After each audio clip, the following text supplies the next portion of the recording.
welcome back to my YouTube channel. Balik lagi di channel YouTube aku bareng aku Febrian Mega. Dan thank you buat kalian yang udah ngeklik video ini. Ini adalah video kedua aku di YouTube channelku ini. Dan kalau misalkan kalian suka sama video-videoku, silahkan like dan subscribe. Dan kalian juga bisa nyalakan tombol lonceng kalian supaya setiap aku update video, kalian akan dapat notifikasinya. Dan jangan lupa untuk share ke teman-teman kalian supaya teman-teman kalian bisa gabung di YouTube channelku ini.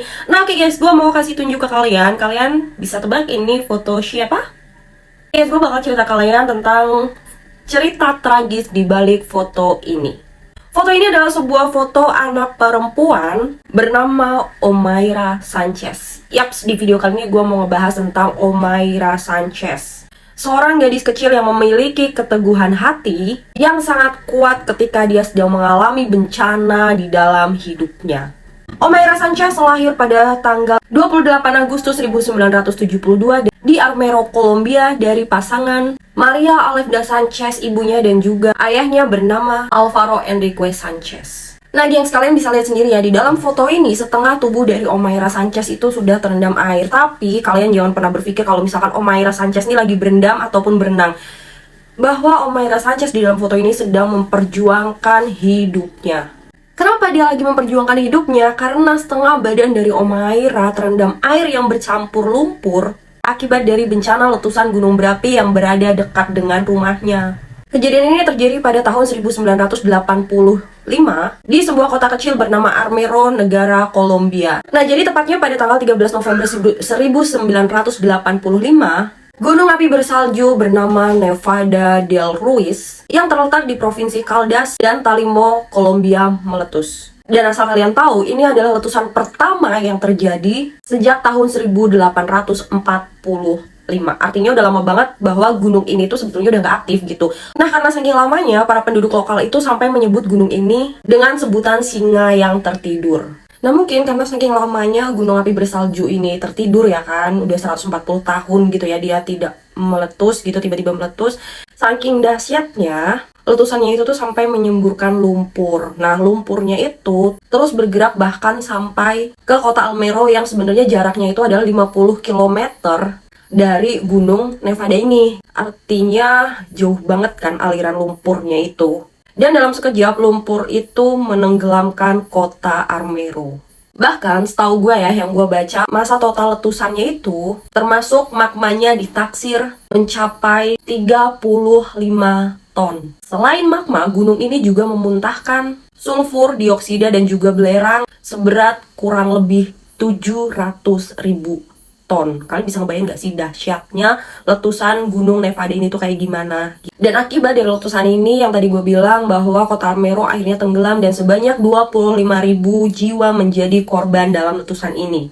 Dan sisa penduduknya waktu itu tuh cuma tinggal 6.000 doang gitu. Jadi artinya mayoritas dari penduduk kota Armero ini menjadi korban letusan gunung Nevada. Nah, salah satunya adalah si Omaira Sanchez yang tadi udah gue kasih lihat fotonya di awal video ini ya, gengs. Omaira Sanchez ini tinggal di provinsi Santander bersama orang tuanya, yaitu kalau bisa dibilang tuh orang tuanya itu pekerjaannya itu adalah seorang penjual beras gitu ya. Terus dia juga tinggal bersama saudara kandungnya yang bernama Maria Aleida serta bibinya yang bernama Maria Adela. Tapi sesaat sebelum kejadian, ibunya si Omaira ini tuh lagi pergi ke Bogota untuk sebuah urusan bisnis gitu, gengs. Jadi pada saat kejadian, Omaira itu di rumahnya itu cuman bersama ayahnya, saudara kandungnya, dan juga bibinya. Dari artikel atau berita yang gue baca sih, ayah sama bibinya itu meninggal di tempat. Sedangkan Omaira terjebak reruntuhan rumahnya dan juga terperosok. Kaki si Omaira Sanchez ini tuh tertindih oleh atap rumah dan juga dengan tangan bibinya yang sudah meninggal memegangi kaki Omaira Sanchez. Jadi dalam posisi itu tuh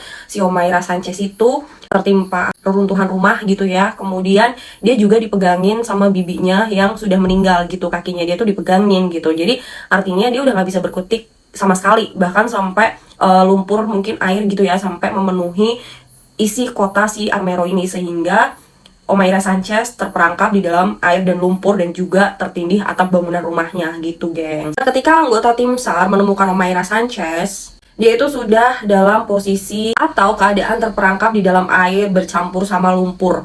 Tim otomatis kesulitan untuk mengangkat Omaira Sanchez. Tim kesulitan untuk mengangkat Omaira dari reruntuhan karena kubangan air dan juga minimnya peralatan saat itu, geng. Salah satu cara yang bisa dilakukan pada saat itu adalah dengan cara mengamputasi kaki Omaira. Kebayang gak sih? Maksudnya salah satu cara yang terpikirkan pada saat itu tuh cuman mengamputasi kaki gitu. Artinya mungkin dia masih bisa hidup dengan kakinya sudah diamputasi gitu. Nah, tapi lagi-lagi karena saking minimnya peralatan yang ada pada saat itu, tim juga bahkan nggak bisa gitu mengamputasi kaki Omaira dari bawah. Dan sampai pada akhirnya, menurut dokter dan juga relawan yang ada di tempat kejadiannya saat itu, hal yang paling manusiawi yang bisa dilakukan oleh mereka adalah dengan membiarkan Omaira Sanchez ini meninggal dengan perlahan-lahan.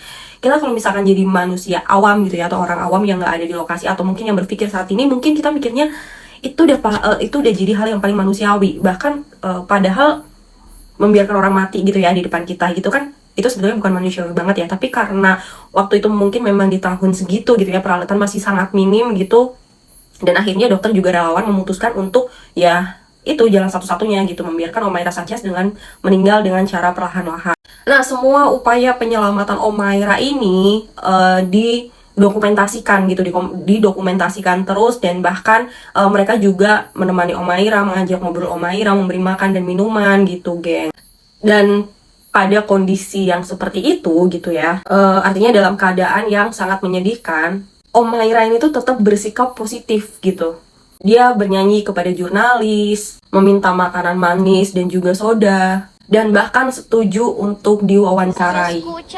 Kasian banget gak sih dalam posisi yang kayak gitu tuh, dia masih, kalau menurut gue ya, dia masih berbaik hati dengan dia mau diwawancarai gitu. Mungkin juga dia mikirnya tuh intinya kayak dia ngerasa punya temen di saat-saat dia seperti itu gitu ya, geng. Tapi mungkin nggak banyak orang-orang yang mau ya diwawancarai ketika dia sedang ngerasa kesakitan kayak gitu. Tapi seperti manusia pada umumnya gitu ya, atau lumrahnya gitu, terkadang dia merasa takut, kemudian dia juga berdoa, dan dia juga menangis gitu, gengs. Nah, bahkan dia tuh sampai sempet bilang, tolong doakan saya supaya saya bisa kembali berjalan. Gue kalau di situ mungkin gue udah nangis kejer gitu ya. Maksudnya melihat kejadian seperti itu, yang kita hadapi adalah anak kecil yang mungkin punya kekuatan hati gitu ya, yang sampai kayak gitu bahkan di kondisi seperti itu dia masih bersikap positif gitu ya, guys. Tapi yang namanya mungkin dia udah diambang kayak gitu ya. Pada hari ketiga, Omaira ini mulai berhalusinasi gitu, gengs. Dalam halusinasinya ini, dia menyebutkan bahwa dia itu tidak mau telat berangkat sekolah dan juga ujian matematika. Kepikir gak sih dalam kondisi seperti itu, dia bahkan tuh berhalusinasi yang masih mikirin tentang sekolahnya gitu, gengs. Dan dalam kondisi yang saat itu, yang menurut gue Omaira juga sebetulnya udah kedinginan, kelelahan, kesakitan gitu ya, dia masih tetap bersikap positif.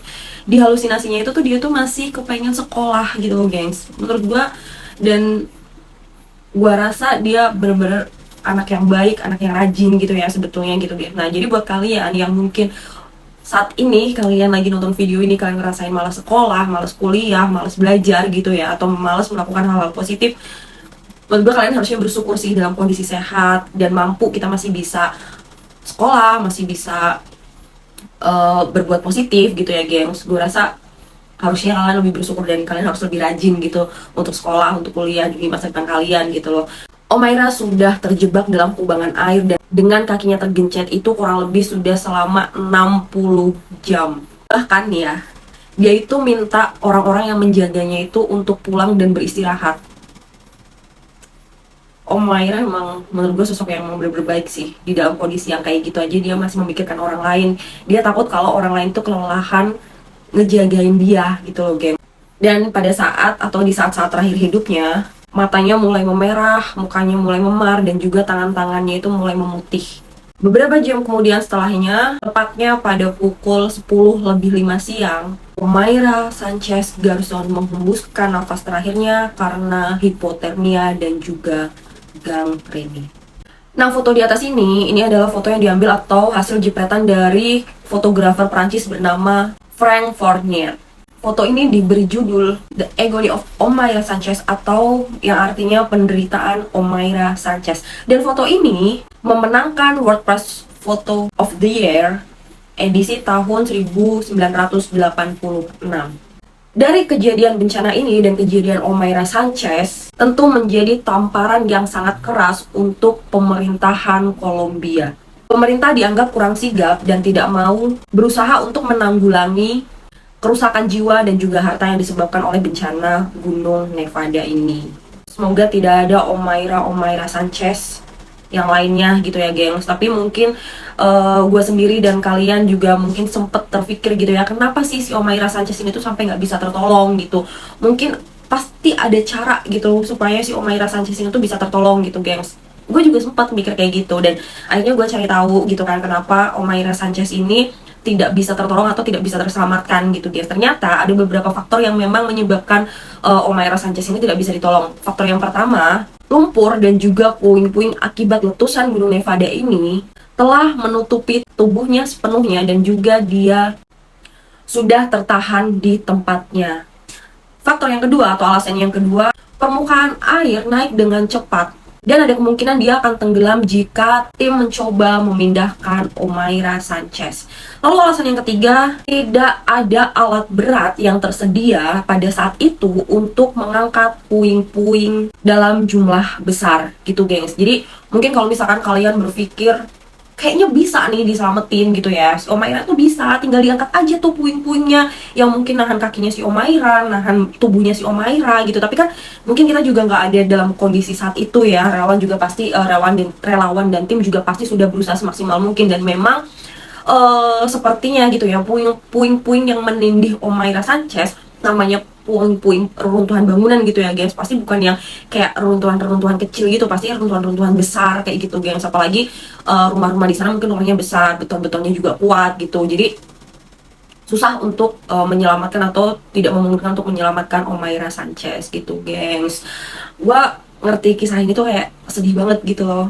Omaira Sanchez seorang gadis kecil gitu dengan kesabaran hati, kekuatan hati dan kekuatan tubuh dia gitu ya, menahan selama kurang lebih 60 jam dia terendam di dalam situ dan akhirnya meninggal gitu. Tapi dia masih berpikiran positif dan kita berdoa semoga Omaira Sanchez selalu damai di dalam lindungan Tuhan gitu ya gengs, dan tidak ada kejadian seperti ini lagi. Nah segitu aja gengs video dari aku kali ini, semoga kalian suka. Jangan lupa kalau misalnya kalian suka, kalian bisa like dan subscribe dan juga share ke teman-teman kalian supaya teman-teman kalian menjadi bagian dari YouTube channelku ini. Dan kalau misalkan kalian ada saran gue harus ngebahas tentang tema apa gitu ya, kalian bisa komen di kolom komentar atau bisa kalian kirim ke email aku dengan alamat febrianamegawati.yt@gmail.com. Udah aku tulis juga di deskripsi video aku ini. Dan kalau misalkan kalian mau berteman, kalian juga bisa follow Instagram pribadi aku di Febriana Megawati. Oke guys, thank you.